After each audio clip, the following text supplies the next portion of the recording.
भोपाल के रविंद्र भवन में आयोजित कार्यक्रम सोमनाथ मंदिर का दर्शन 1000 साल बाद भोपाल में मुख्यमंत्री डॉक्टर मोहन यादव शामिल हुए।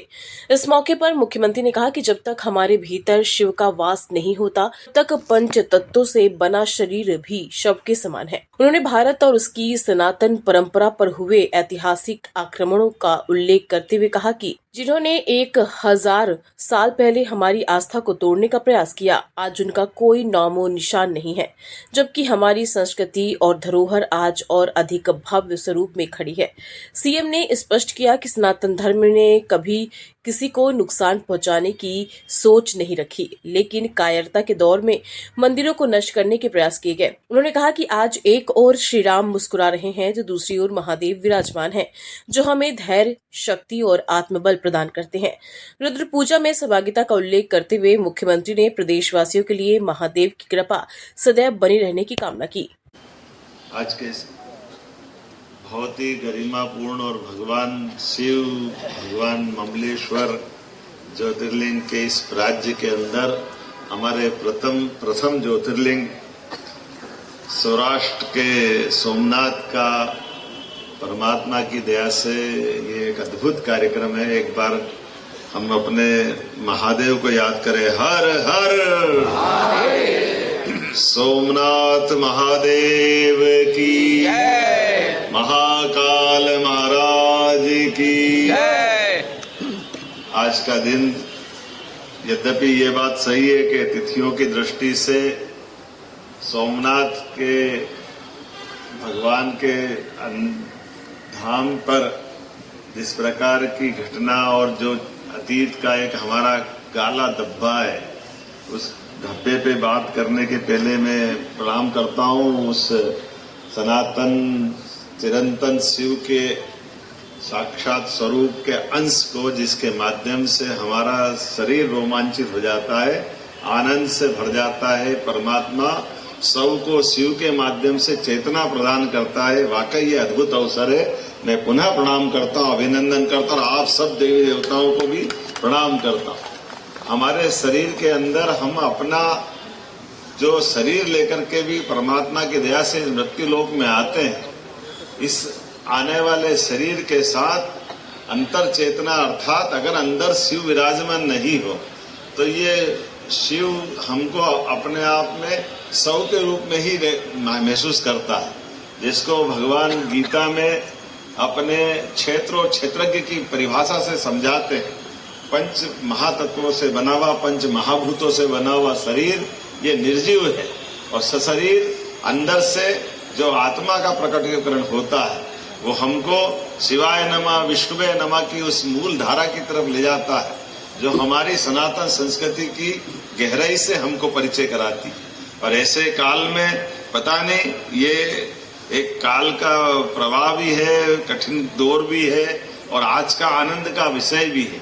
जब जब इस सृष्टि पे कई कारणों से विकृति आती, तो विकृति से लोग निकल करके पता नहीं कहां से भारत और भारत की अच्छाइयों पे आक्रमण करते हुए अपने मन के विकार को निकालते हैं। और उन विकारों के निकालते हम सब देखते हैं कि कहाँ वो उनको लगता है कि वो जो चाह रहे हैं वो सब कर लेंगे, और आप 1000 साल के अंदर उनके हत्ते पते नहीं लग रहे, वो खुद ही घर में लड़ के मर रहे हैं, जिस भाव को लेकर दुनिया में वो अपना परचम फहराने की बात कर रहे थे।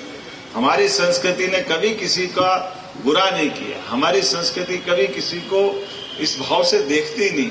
हम तो वसुदेव कुटुंबकम की भावना वाले लोग हैं।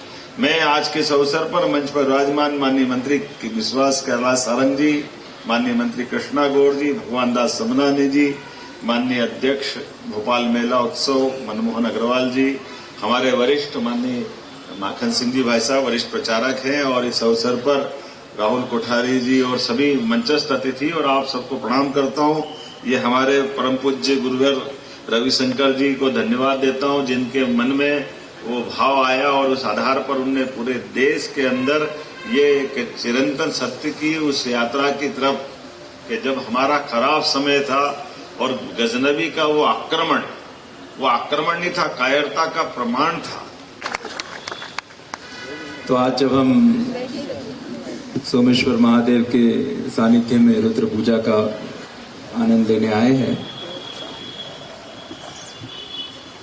गुरुदेव का ये संकल्प जो अभी माननीय मंत्री जी बता रहे थे, धर्म का लाभ लोगों को हो उसके दर्शन के द्वारा, ये तो है ही, लेकिन धर्म के साथ हम आध्यात्मिक भी बने,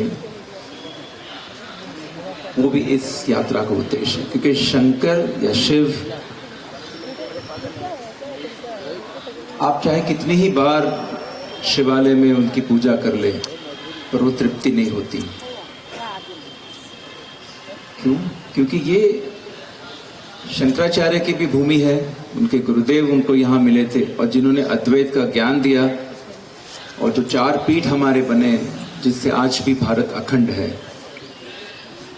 तो ये अद्वैत के ज्ञान से कहते हैं कि चिदानंद रूप शिवोहम शिवोहम, जो चित स्वरूप है, जो आनंदमय है, वही शिव है और वही हम सबकी चेतना में है। तो उस चेतना के अनुभव के लिए, उस आनंद के लिए हमें थोड़ा अंतर्मुखी होना पड़ता है।